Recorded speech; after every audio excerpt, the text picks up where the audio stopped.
નમસ્કાર મિત્રો આપણે જનરલી દરેક લોકોના મનમાં એવા વિચારો આવે છે. દરેક લોકો એવું વિચારે છે કે યાર આપણે જે કરીએ તે સક્સેસ થઈ જવું જોઈએ, જે સફળ થઈ જવું જોઈએ. અને ઘણી વખત એવું થાય છે દોસ્તો કે યાર આપણે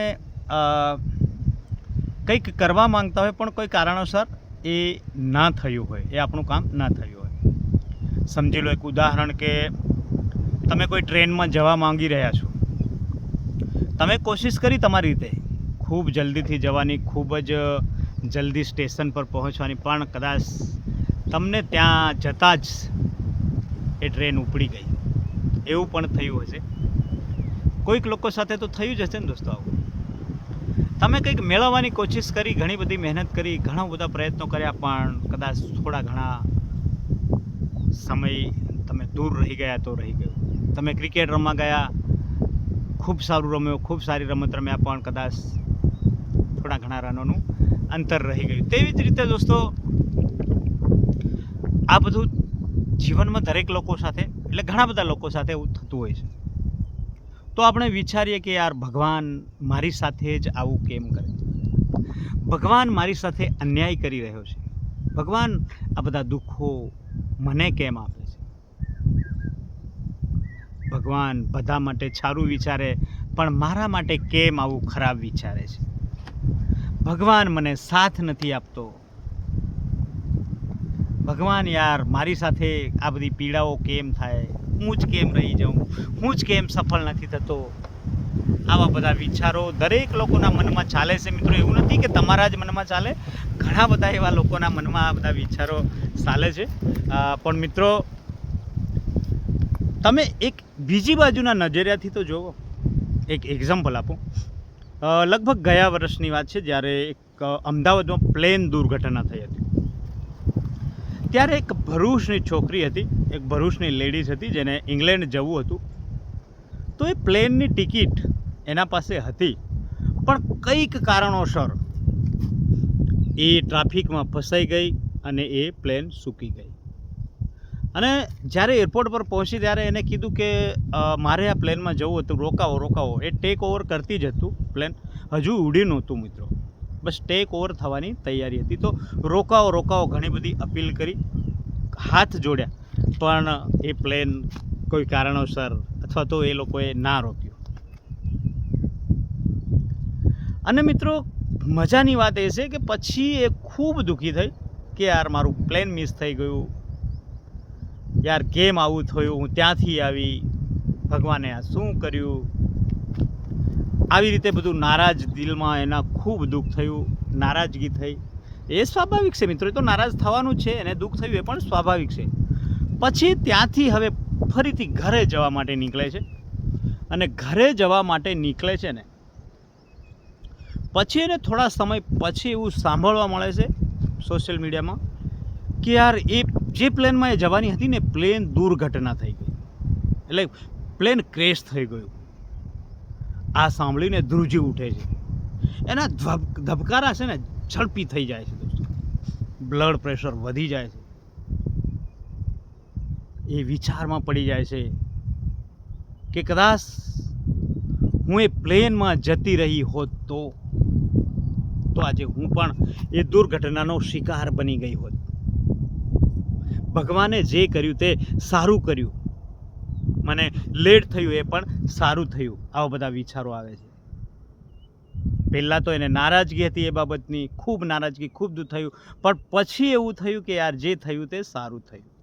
એટલે દોસ્તો આપણા જીવનમાં પણ કંઈક એવું છે કે તમે કંઈક મેળવવાની કોશિશ કરી રહ્યા છો, તમે 100% પ્રયત્ન કરી રહ્યા છો, પણ એ તમને કદાચ મળ્યું નથી.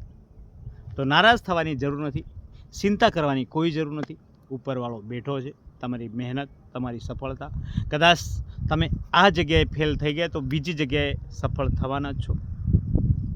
એવું નથી કે તમે કોઈક ફિલ્ડમાં તમે અભ્યાસ કર્યો છે, ભણ્યા છે, તો નોકરી મળી ગઈ તો જ તમે સફળ છો, એવું નથી મિત્રો. તમે કદાચ એ ફિલ્ડમાં ના પણ બીજી કોઈક સારી એનાથી બેસ્ટ ફિલ્ડમાં સફળ થવાના હશે. તમને કંઈક મોટું મળવાનું હશે, તમે કંઈક મોટું અચીવ કરવાના હશો દોસ્તો. એટલે કદાચ તમે શિક્ષક ના બન્યા, તમે કદાચ મોટા બિઝનેસમેન બનવાના હશો, તમને કદાચ તમારા ભાગ્યમાં કંઈક મોટું લખ્યું હશે, તમારે કંઈક ખૂબ મોટું કરવું હશે, જે દુનિયા જોવે, જે પૂરું વર્લ્ડ જોવે, આપણું ભારત નહીં પણ પૂરું વર્લ્ડ જોવે ને, પૂરી દુનિયા તમને સલામ કરે, એવું કદાચ કંઈક કરવાનું હશે. એટલે મિત્રો આ બધું આપણા વિચારોને આધીન છે. એટલે તમે કદાચ તમારું ભણતર ફેલ થઈ ગયું, પણ તમારું જીવન તો ફેલ નથી થયું ને મિત્રો. કદાચ તમે બિઝનેસમાં ફેલ થઈ ગયા, પણ તમારું જીવનથી તો નથી હારી ગયા. તો કદાચ તમે કોઈ રમતમાં હારી ગયા છો, પણ તમારી જીવનની રમતમાં તો નથી હાર્યા ને. તક આવશે, ખૂબ સારી તકો આવશે, બીજી ખૂબ સારી તકો આવશે. વધારે મહેનત કરજો, કદાચ એનાથી બેટર જગ્યાએ તમે જશો. તમારી પસંદગી એક સારું પોસ્ટ પર હશે. કદાચ તમે કોન્સ્ટેબલ બનવાના હશો ને, ત્યાં ફેલ થઈ ગયા તો આવતી એક્ઝામમાં કદાચ પીએસઆઈની તૈયારી કરજો, તમે પીએસઆઈ પણ બની શકો છો. મિત્રો આ દુનિયામાં બધું જ અચીવ કરી શકો છો, બધું જ શક્ય છે. એવું નથી કે યાર આપણે સ્પેશિયલ બસ પટ્ટાવાળા બનવું છે તો પટ્ટાવાળા જ બનવું, કંડક્ટર બનવું તો કંડક્ટર, કોન્સ્ટેબલ બનવું તો કોન્સ્ટેબલ. એવું નથી હોતું મિત્રો. શિક્ષક બનવું તો શિક્ષક, એવું નથી હોતું મિત્રો. તમે કદાચ એ કોન્સ્ટેબલ, બધાના કોન્સ્ટેબલથી પણ ઉપર લેવલના પીઆઈ, આઈપીએસ પણ બની શકો છો. પણ આપણામાં જજ્બો, જોશ અને જુનૂન હોવી જોઈએ. હાર સહન કરવાની તાકાત પણ હોવી જોઈએ મિત્રો. જે વ્યક્તિ હાર સહન કરી શકે છે ને, એ બધું જ મેળવી શકે છે. બધું જ મેળવવું એટલું આસાન નથી મિત્રો, પણ મેળવવા માટે જોશ, જજ્બો, જુનૂન આપણામાં હોવું છે ને, ધીરજ પણ હોવી જોઈએ. અને ક્યારેક હાર થઈ જાય ને તો હાર સ્વીકારવાની પણ તાકાત રાખજો દોસ્તો. તમારું ભવિષ્યમાં શું કરશો ને એ તમે નક્કી કરી શકો છો, પણ પોતાના પર ભરોસો પણ હોવો જોઈએ. વારંવાર ભગવાનનો દોષ, વારંવાર આ વ્યક્તિનો દોષ, આને આવું કર્યું, પહેલાં એવું કર્યું, આવું બધું ના વિચારતા તમે કદાચ સરપંચના ઇલેક્શનમાં હારી ગયા છો ને, તો તમે ધારાસભ્ય પણ બની શકો છો. ચોક્કસથી બનશો. વિશ્વાસ રાખો, આશા રાખો, મહેનત કરો, બસ એ દિશામાં આગળ વધવાની કોશિશ કરો દોસ્તો. કેમ કે આ જિંદગી ખૂબ જ મોટી છે. એક નાની હાર તમારું જીવન ખરાબ નથી કરી દેતી દોસ્તો. એટલે હાર પર પસ્તાશો નહીં, પણ આગળના ભવિષ્યનું આયોજન કરો, આગળના ભવિષ્યની તૈયારી કરો દોસ્તો. બસ આ એક જીવનનું મૂળ મંત્ર છે સક્સેસ થવા માટેનું. એટલે આ વિડીયોને વધુમાં વધુ લોકો સુધી પહોંચાડજો, શેર કરજો.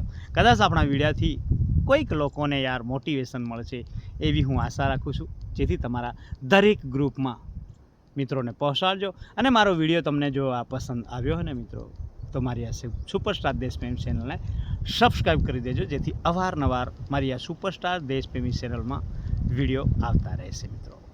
Bye bye.